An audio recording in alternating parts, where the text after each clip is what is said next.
Let's return to This Week in America. Here's your host, Rick Bratton.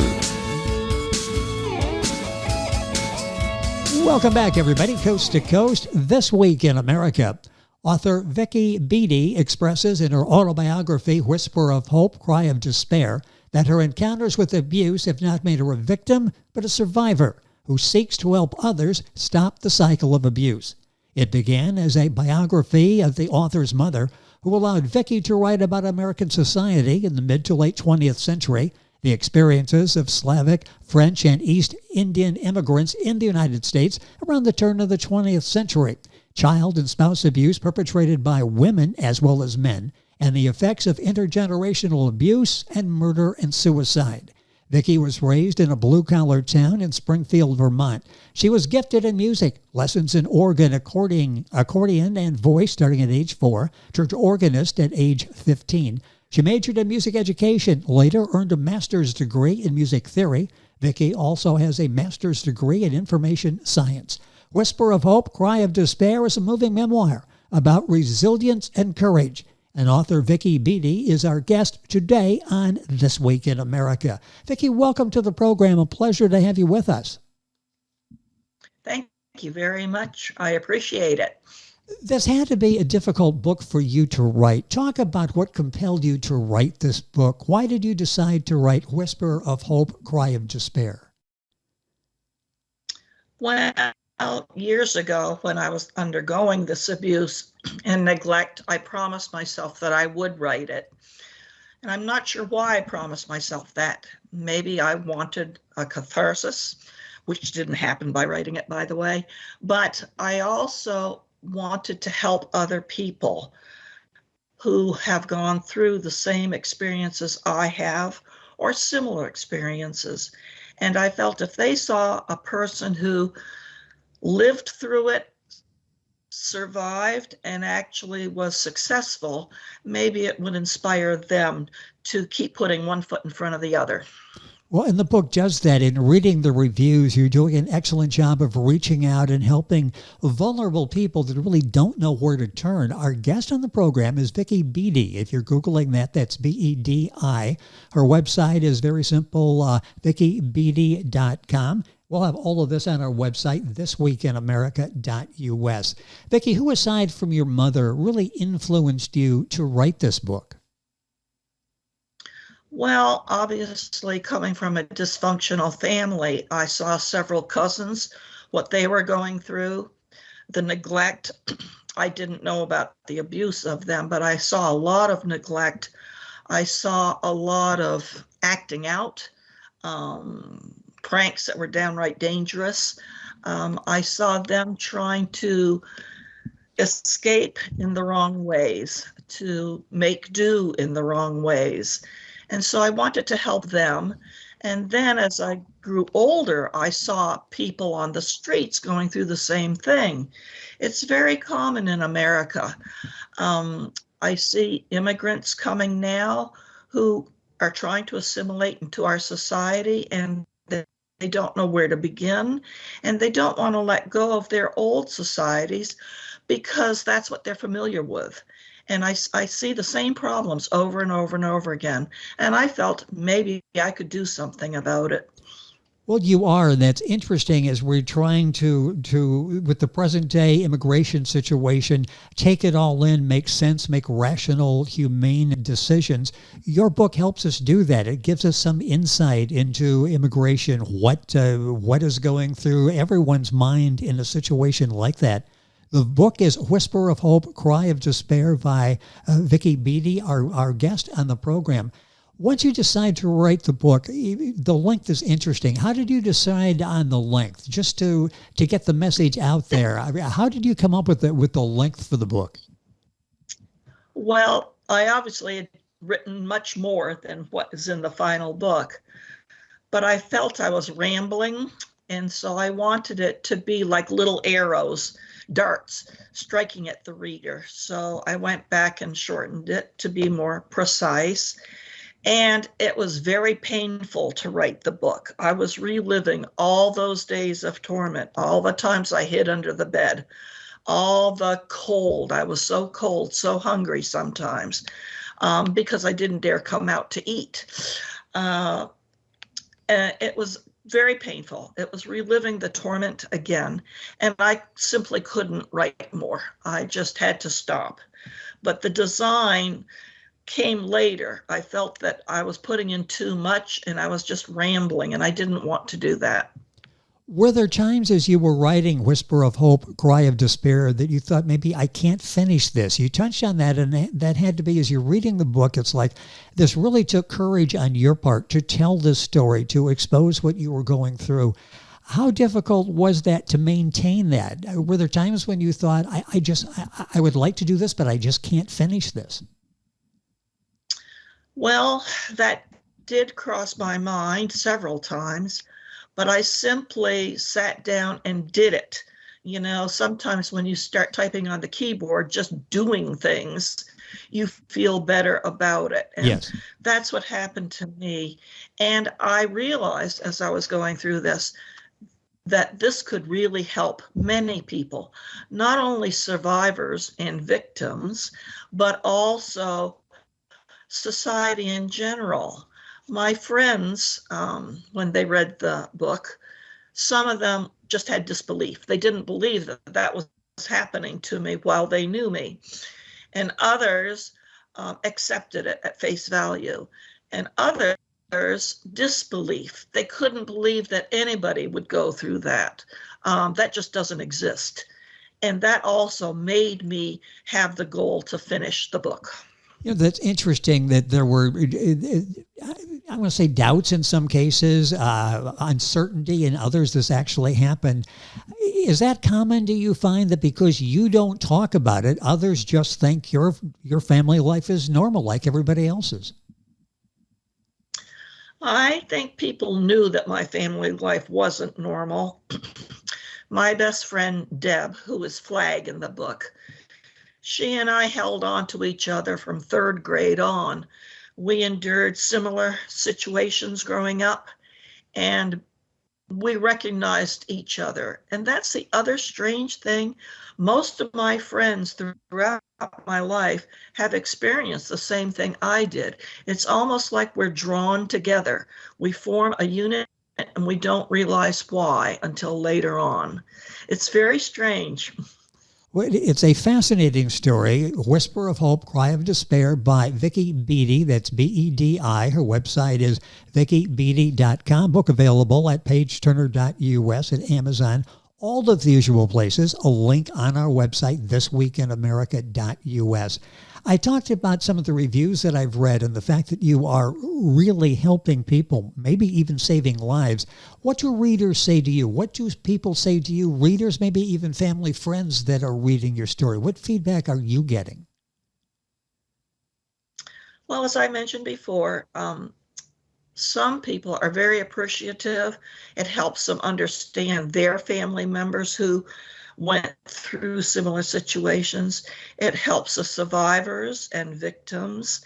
And the difference between survivors and victims is a survivor has come up in the world.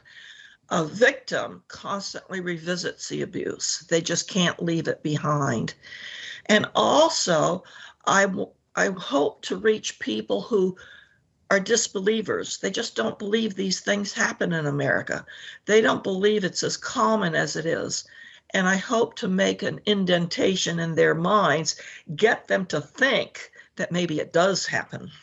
You mentioned this wasn't a catharsis for you. We hear the term closure thrown around a lot, like there's this magic moment when everything makes sense and you can deal with it. Talk about it wasn't a catharsis for you, and is there such a thing as closure, do you find, when for someone who's gone through your situation? That's a difficult term. Some days I feel that I have closure, that I've accepted what I've gone through, I've put it in its proper perspective, that I've used the failings of myself and my parents to its best use. Other days, I too feel like a victim, that I can't leave it behind. It just is always on my shoulder. But overall, writing the book has put it in perspective and given me a good balance of life. Something that I think all of us, whether abused or not, have to find. You have to find yourself. And I think way back in the 70s when I was in college, yes, I'm that old, you had to find yourself. That was a key line. Find yourself. Go out there and find yourself. Yes. And that's a form of closure. With us on the program is Vicky Bedi. I'll spell her name again so you can go to her website, get information on Vicky, the book, and order it there as well. That's Bedi is B-E-D-I, Vicky is V-I-C-K-Y. All this on our website, thisweekinamerica.us. Mentioned several times, and I mentioned in the beginning, you are not a victim, you are a survivor. Talk about that process. Was there a moment when you realized, I am not going to be a victim anymore. I am going to be a survivor. That will help me and that will help others. Was there a moment when you did, or maybe it was a series of events that took you from victim status to survivor? Well, I had been a victim for a very long time. I kept reliving it, and it kept dominating my life. And one day I said, I've got to stop. This is destroying me. I can't function like this anymore. I was always a very quiet person as a child and as an adult. Not shy, just quiet. I was really an extrovert, not an introvert. But I held the reins so tight on me that I couldn't be myself. And finally, I realized, you have one life, you better start living it. And that was what caused me to say, okay, it's behind me. I am now a different person. And it was a revelation. I have to say, it really made a difference in my life. You have some pictures in the book on pages 43, 47, before and after. Tell me about those pictures. Well, the before picture is my high school picture. And you see a young lady, very serious, not smiling, not having a future. Her eyes are blank. She's looking out, but she's not seeing anything. She's still a victim. She's still internalizing the problems. Then you see my college picture. The young lady wearing hot pink with curly hair, with it sticking out in every direction, a big smile on her face, and a young lady beginning to find herself. She's getting her footing under her, and she's happy. I was never happy through high school, never. It was the worst period of my life. But all of a sudden in college, she found herself. She's happy, she has her own friends, she can do things. All of a sudden, reality kicked in, and for me, that was a good thing. Who do you consider yourself to be now? If you looked at a picture of Vicky taken in 2024 compared it to the others, what would you say about it? How you seem like you have things under control now. You feel good because you're helping people. You've come to terms as best you can with the past. What do you consider yourself to be today? Who are you? I see a person who is older. You'll note the gray hair. I see a wise woman. I see a compassionate woman, a sympathetic woman. I see a person who sometimes doubts herself, but overall will take the plunge and just go in and do things. No hesitation. I see a survivor. I do not see a victim. And I see a happy person. I'm happy that my book is helping people. I'm so thrilled. I had an email from a college professor who wanted to buy copies of my book for his class.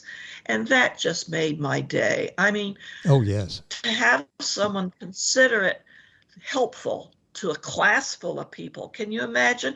If those people are all influenced by my book, it just will go on exponentially, and it will help so many people. Why should people buy the book? What do you hope the takeaway is, and why is this important? It's not just your story. There's so much more to it than just Vicky's story. Why should people buy the book? I don't think my story as mine is very important. But what I do think is important is them to realize that I opened my heart and soul up to the world. And I want them to understand other people are going through difficult times, whether it be the working poor, children of the working poor, alcoholics, drug addicts, all these people, many of them suffer PTSD or other traumatic events. And I want them to realize, to think, how is my behavior on a day-to-day basis bothering, hurting other people? I ignore that person in the store because they're not dressed very well and they smell. What about going up to them and asking them if you can help them? Or the old lady who's sitting in the garden shop looking rather weak. Go up to her and say, can I do anything for you? Can I help you? If we become, as a society, more empathetic, more open to new ideas, more open to exposing ourselves by approaching strangers, we will change. We'll change our perspective and we'll change their perspective. So that's what I hope to get from my book. And that's why I want people to buy it. I want them to realize, A, there is hope. If you are an abused victim or suffered neglect, you can come out of it. You can do well. And I want people around them to realize they are around you. You have to take care of these other people in society. It's all of our society, and we need to help them. We don't need to ostracize them. And I hope my book accomplishes just a little bit of that. Well, and it will. The book is Whisper of Hope. It is already Whisper of Hope, Cry of Despair by Vicky Bedi. That's Bedi. Book available wherever books are sold. You'll find it at pageturner.us, at amazon.com, like I say, all the usual places, at Vicky's website, and we've got a link for all those. You mentioned working the PTSD, and in the book you talk about the impact the National Center for Post-Traumatic Stress Disorder had on you and developing empathy for others. Talk about that experience. I was hired in 2000 as an indexer, which means I read the medical articles about PTSD and other traumatic difficulties, and we would write controlled language to match it so people searching for these articles could find them, both researchers and the general public. Certainly veterans. We were a branch, well, they are still a branch of the VA system. And I really enjoyed it, but I only could stay there 3 years because it really began to prey on my mind. It began to bother me so much. So I left, and then I came back. The National Center is a research organization. They don't treat patients, but they do research and they determine what kind of treatments are the best for people with PTSD or with anxiety disorder or a host of other problems, both veterans and non-veterans. And it really influenced me. I, of course, scanned so many articles and doing these indexings and talked to so many people, talked to so many researchers. A common joke at the National Center, they have several different divisions, but we were at the executive division in White River Junction, Vermont. And when you have 2 master's degrees, you think you're pretty hot. Well, you're surrounded by people with multiple doctorate degrees. And you realize, well, maybe not. But it really helped me, again, to put things in perspective. And I hope I helped them. I hoped I helped the researchers. And when 9/11 came along, I was working at the National Center, and that literally tore all of our hearts out. It was a wake-up call for us, how important our work was and is, and it made a big difference to us, to Congress, because we had so many questions from Congress people, and society in general. It was the greatest experience of my life working there. Vicky Bedi, B-E-D-I, is our guest on the program. A couple minutes left. I want to talk about, very briefly here, the role of forgiveness. We hear that's so important, and you admit to still struggling towards complete forgiveness as an adult survivor of child abuse. How difficult is it to deal with forgiveness? It's very difficult. I hated my mother for many years. I just couldn't deal with her. And I had a very difficult time because I was the only child, so I became the caretaker. But I realized it probably wasn't her fault. There were some things lacking in her. She was likely abused. She had mental issues, problems, which I never realized as a teenager. Well, why would I, Yes. But now I forgive her easily. And I actually do miss her. But then I think about her arguing all the time, and I don't miss her so much. But I miss her and I forgive her. The hard part, as a friend once told me, is forgetting it, to put it in its proper place. As I said earlier, a victim allows the abuse to go on because you can't let it go. Forgetting it is very difficult, and I find I'm still struggling with that. But to forgive is easier than you think. Again, you have to put it in perspective and incorporate it into your being. And now I easily forgive my mother. Interesting. This has been a fascinating conversation with Vicky Bedi, that's B-E-D-I, author of the book, Whisper of Hope, Cry of Despair. Another important point, I'm going to take 30 seconds here at the end, is happiness. And you talk about owning happiness is a work in progress. So often we find it's a destination, and once we hit it, we don't ever have to leave it again. It really is a work in progress, isn't it? It certainly is. You have to work at it. As we all know, some days are better than others. You learn how to handle many crises in our world, and meaning our personal world, because you have to. If you're a parent, you have to be there for your children. If you're a spouse, you have to be there for your spouse.